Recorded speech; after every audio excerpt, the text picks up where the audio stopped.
आंगनवाड़ी सेविका सहायिकाओं के लिए एक बहुत ही महत्वपूर्ण लेटर बिहार सरकार की तरफ से जारी किया गया। यहाँ पर देख सकते हैं 13/12/2023 यानी कि इसी महीने की 13 तारीख को निदेशक महोदय के द्वारा ये लेटर सभी जिला प्रोग्राम पदाधिकारी यानी कि पूरे बिहार के हर एक जिले के लिए लेटर जारी किया गया है।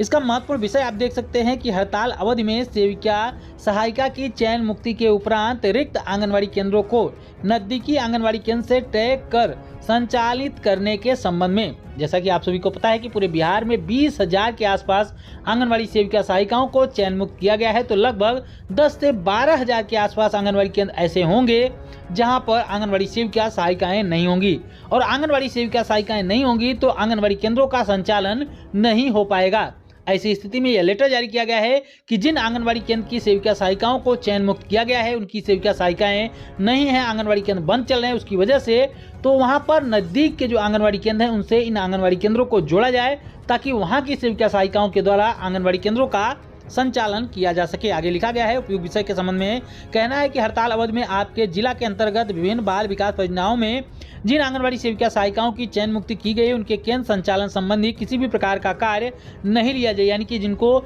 चयन मुक्त कर दिया गया उनसे केंद्र का संचालन न करवाया जाए एवं चयन मुक्ति के उपरांत रिक्त आंगनवाड़ी केंद्रों को नजदीकी आंगनवाड़ी केंद्र से टैग कर अगले आदेश तक संचालित करना सुनिश्चित किया जाए। यानी कि जब तक कोई नया आदेश नहीं आ जाता तब तक नजदीक के आंगनवाड़ी केंद्र में इसको टैग करके उन आंगनवाड़ी केंद्रों का संचालन किया जाएगा। इसके आगे लिखा गया है यदि किसी चयन मुक्त आंगनवाड़ी सेविका सहायिका के द्वारा आंगनवाड़ी केंद्र की टैगिंग संचालन में किसी प्रकार का व्यवधान उत्पन्न किया जाता है तो विधि सम्मत कार्रवाई की जाए। यानी कि जिन आंगनवाड़ी सेविका सहायिकाओं को चयन मुक्त कर दिया गया है, अगर उनके आंगनवाड़ी केंद्र को टैग किया जाता है दूसरे आंगनवाड़ी केंद्र से और अगर उसमें इन आंगनवाड़ी सेविका सहायिकाओं के द्वारा कोई व्यवधान उत्पन्न किया जाता है तो उनके ऊपर भी कार्रवाई फिर से की जाएगी। आप समझ सकते हैं कि सरकार पूरी तरह से एकदम स्पष्ट रुख अपनाते हुए कह रही है कि आंगनवाड़ी सेविका सहायिकाओं को जिनको चयन मुक्त किया जा चुका है उनसे केंद्रों का संचालन नहीं करवाया जाएगा। जबकि वार्ता के दौरान जब आंगनवाड़ी कार्यकर्ताओं ने सेविका सहायिकाओं ने अपने आंदोलन को समाप्त किया, उस दौरान जो वार्ता हुई थी